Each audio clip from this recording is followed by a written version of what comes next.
Good morning, good Monday. It's Daily Dose of Danny. So I've already started to record this 3 times. First time, I got interrupted by a phone call, so it stopped the video.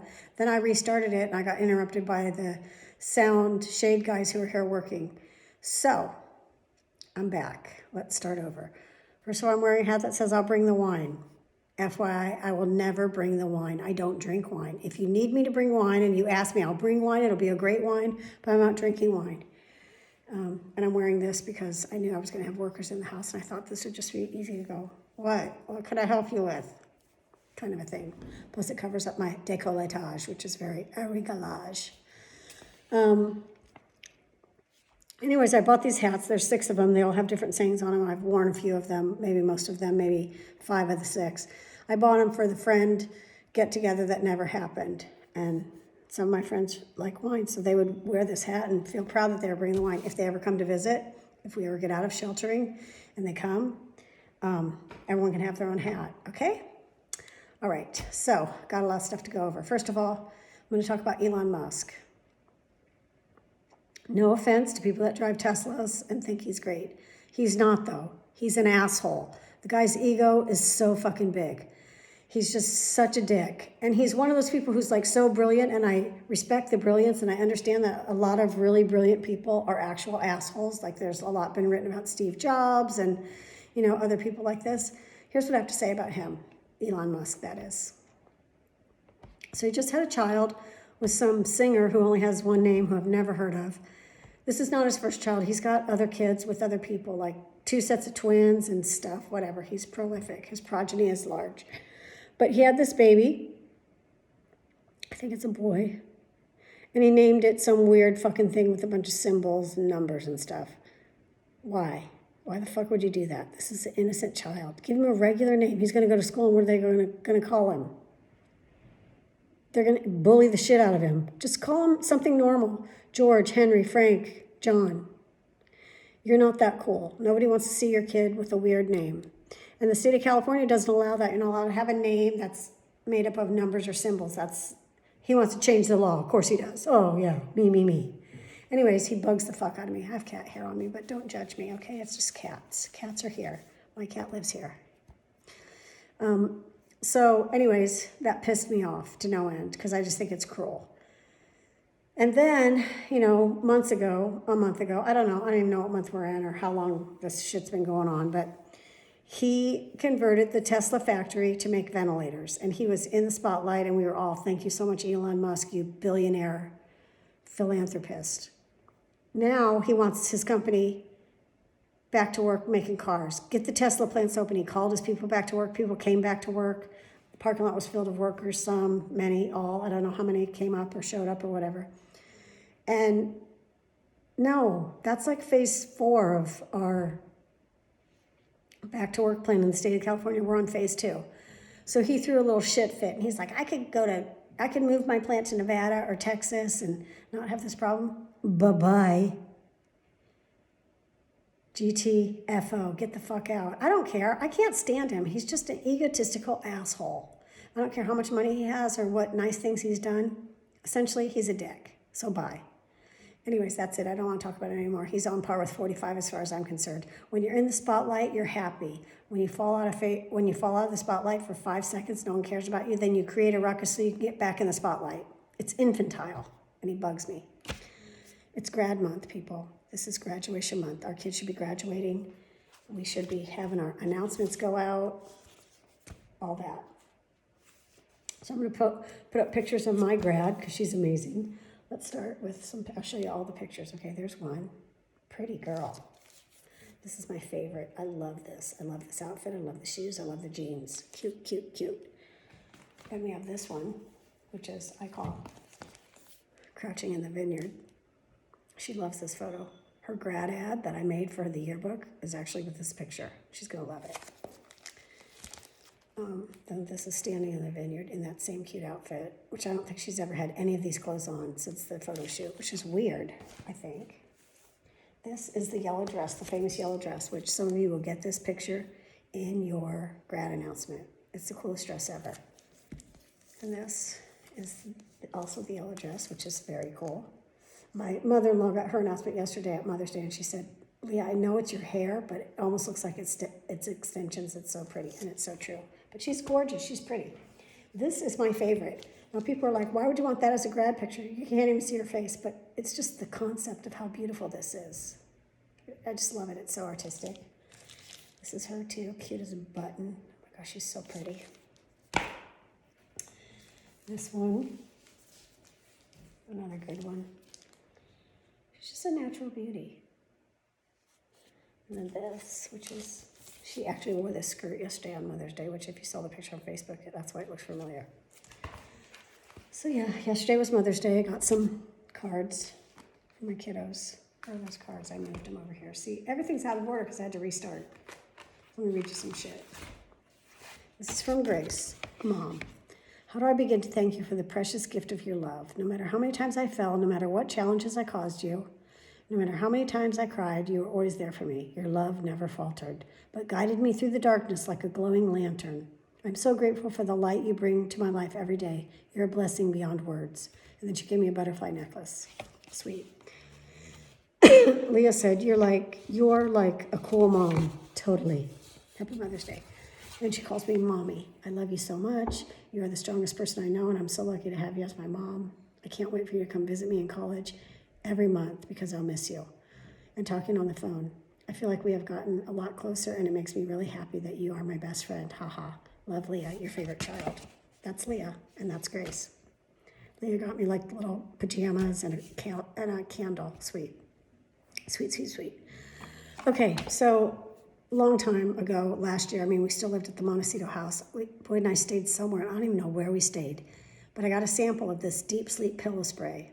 And it was so cool and amazing. And then I just kind of forgot about it, like it was a little sample, and it used up and threw it away.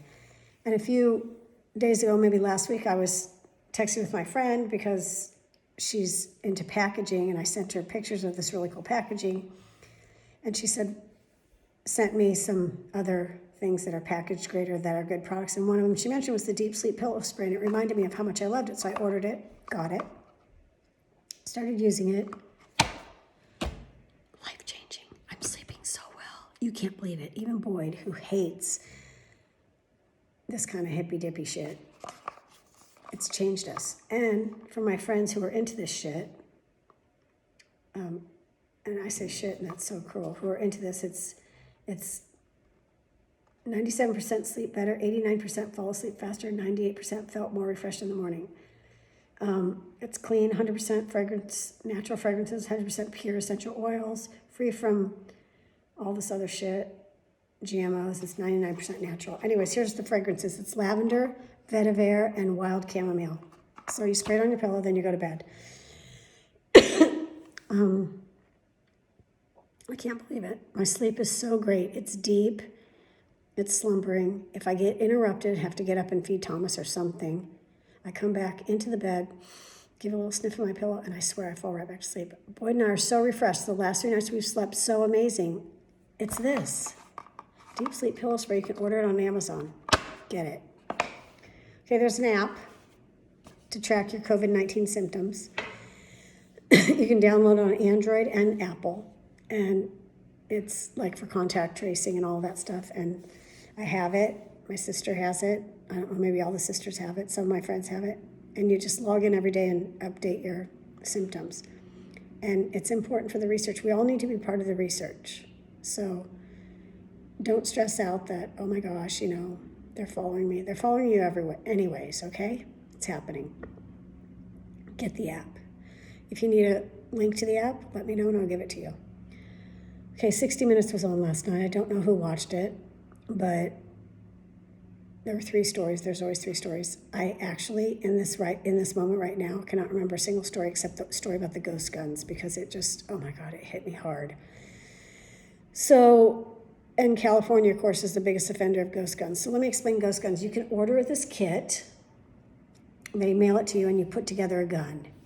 Untraceable. There's no serial numbers. All it takes is like a drill, and they send you the drill bit and a file.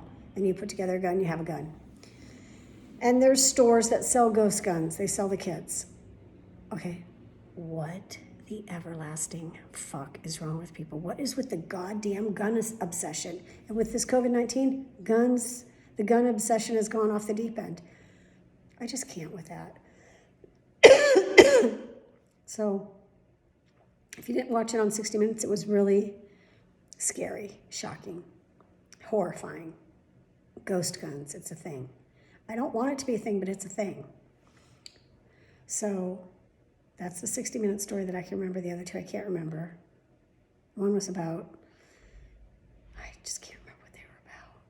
I know there were bats in it, though. Oh my God, it was about the Wuhan clinic and how that's just a big disinformation thing. Okay, American Idol. Last night we revealed the top 7, and Grace and I were dying. We were so stressed because we wanted our people to get through. And then, I could cheat. I could look on the app because I have the app because I vote. And, it happens Eastern time first. I could have looked and seen who the top 7 were, but we wanted to really be in the moment, and we were so stressed. They're down to the last person, and our favorite person hadn't been in it yet. And we were literally, I said to Grace, let me just look. This is too much pressure for us. We're freaking out. And Boyd's like, you guys are so weird. I was like, no. And I didn't look, even though I really wanted to. And our guy got through, Dylan James. Oh, my God. Then all the kids that made it through the top 7 did a tribute to their moms and sang a song for their moms. And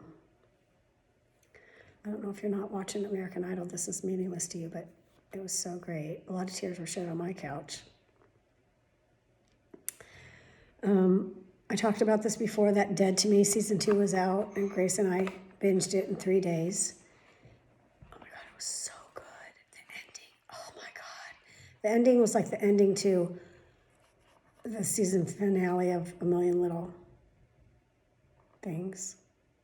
A Million Little Things. I can't remember the names of the shows anymore. What's wrong with my brain? I'm doing physical therapy. I need to be doing mental therapy. Recall. Anyways, Dead to Me. Crazy season 2. Loved it. So I talked about this last time I talked, or the time before that, about the all these shows, British shows on Netflix, and it's like the British invasion and how you got to get down with the accent and all that. And in keeping with my ability to predict shit, today on the Skim, it listed all of these British shows that you should be watching. I'm telling you, I'm ahead of the curve. The first one they talked about, it's called Sex Education. It's about a sex therapist's son and, his life. The next one is Peaky Blinders. It's a period piece, World War I. I don't think I'm going to watch that one. The other one is Crashing. It's kind of like Friends-esque. It's about these group of friends that are all staying together in a, loft, living together. I'm going to watch that one. The In-Betweeners, which is a coming-of-age story about, teenagers in between teenage and adult, and all the things that they think and believe and how they, navigate through that. The other one's called Collateral, and it's like a crime detective story. Looks interesting. The other one's Top Boy. It's about these drug runners trying to become the top boy in the drug business. That looks good, too. The other one is End of the Fucking World, which is based on a novel. So if you read the book, then you're definitely going to want to watch that. I'm going to watch it. Another one's called Call the Midwife, and it's about something that happens in a nunnery. I don't know. Looks interesting. And then Dairy Girls, Derry, Dairy Girls, and that takes place in Ireland during the dairy situation, which I don't know what it is. It's a historical reference, but I'm going to have to look that up. And then the last one is Lovesick, and it's about this boy who has to contact all the people he had sex with because he's been diagnosed with chlamydia, which I think sounds super interesting. But they're all British or Irish or, the British Isles, and they all have the accent, and people are just vibing with that right now, don't you know? So that's happening. My mother-in-law came over yesterday for Mother's Day social distancing brunch, and it was great to see her, and we had a lovely day. It was an amazing day. We had brunch. I got the nice gifts for my daughters.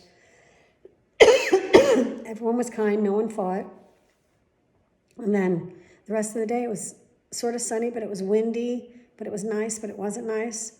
So I put on some cute little pajamas that I got, and I looked like a 5-year-old boy because they're like pinstripe light blue shorts and top that buttoned all the way up.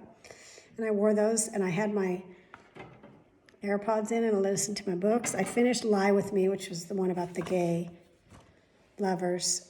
And oh my gosh, the ending made me so sad. And then I started my new book, which is called, what's it called? Into the Light or something like that. I already told you the title of it before, but of course I threw that paper away, but it's by Jill Garoppolo. San Garoppolo. I don't know what her last name is, dang it. Anyways, she reads the book. I'll update this. When I upload my video, I'll say the name of the book. It's good. Starts in 9/11, these two people in New York, and it goes through, I'm not done with it yet, but it's so good. And I just love all that. Love and Moonspoon June. It's just great. I love it. I love love. So that's it for Monday. Tomorrow I see my hematologist virtually. It's going to be great. Got to talk to him about a lot of stuff because I'm bruising like a crazy person. Look at this. I got to show you this bruise. You're not going to believe it. This bruise on the back of my arm. What do you think that's from? Nobody knows. I haven't done anything. I haven't hit myself. I haven't done anything. Why do I have a bruise there? I have this bruise on the side of my leg too that also cropped up. I don't know if you guys can see it. Let me turn the camera so you can see it. See it? Where's that? Why do I have that? What's that from? All these bruising. I think it's from the blood thinners, but I'm going to talk to him about it because that's not cool. And I don't want to look like this black and blue woman. It's not amazing. Okay. So I hope you had a nice Mother's Day if you're down for celebrating Mother's Day. If you're not, I get it. Okay. Many years went by where I did not even acknowledge that it was a day. And it's sad for people, and for some people it's just horrible, and for others you're being celebrated by the people that you mother. So whichever way it went, I hope it either went by quickly or you got to relish every second of it. All right? My stomach hurts. The brunch was so good yesterday. It's so much good stuff. I just can't even talk about it. But I'll tell you what, I talked about the vegan bacon where you make it with the carrots. Holy shit, that stuff's fucking good. I'm going to make some more just like for the regular day. And I think Leah's making pretzels this week. So I'll have to show you those. I don't know. There's a lot going on. A lot and nothing. Nothing and something. Still no resolution really on the grad thing, but I'm not down for drive-through graduation. I will not decorate my car. I will not drive through. I've said it here. It's on the vlog. It's written in stone. Now, if my daughter is insisting that we do it, I'm going to have to go back on that because this is all about her. It's Grad Month. Okay, so post pictures of your grads every day this month in any way, professional, non-professional, however you want to do it. Let's celebrate the class of 2020. Okay? My stomach hurts so much. I don't like that feeling. Okay, I'm going to go. I love you guys. I'll talk to you later. Bye.